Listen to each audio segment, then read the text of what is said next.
Customer discovery actually happens in two phases. The first one, what we call understanding the problem. Another military phrase is trying to understand the order of battle, meaning you're trying to understand everything about the lay of the land. Who are the customers? How do they work? What's their industry like? You're actually trying to be your own market research firm. But this time, instead of paying some research company, you're trying to gather firsthand data.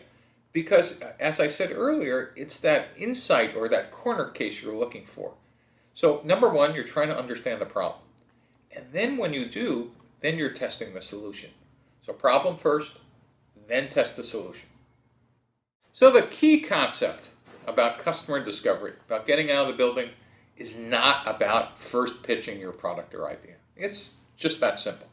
And if you can't get over that, don't even bother to do this, because this class is going to be really frustrating. But if you could get your head around what you really have is a series of untested hypotheses, that is a fancy name for guesses, and that you're guessing about everything in this business model canvas. You're guessing about, most importantly, who the customers are and what your value proposition is. And by the way, we take those two guesses and we give them a special name. That's called product market fit. You're guessing about product market fit on day one. What we want you to do is get out of the building and turn those guesses into facts.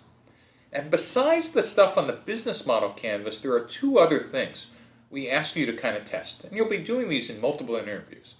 Number one is, it's probably a good idea to size the opportunity. What does that mean? It's kind of like a fancy set of words to say, listen, if you nail it, how big and how much money will you be making? It'd be kind of sad to really get your product right and the customer segment right, spend the next 3.5 years to figure out that you can make $20,000 a year, where your 3.5 years could have been well spent somewhere else. So the first thing you need to understand is, if everybody bought this, at the price I think I'm going to sell it, how many is that? And is it possible to get to those numbers? And so we call that sizing the opportunity. The other thing outside the canvas that you want to start thinking about is competition. And we place competition in a special framework called market type.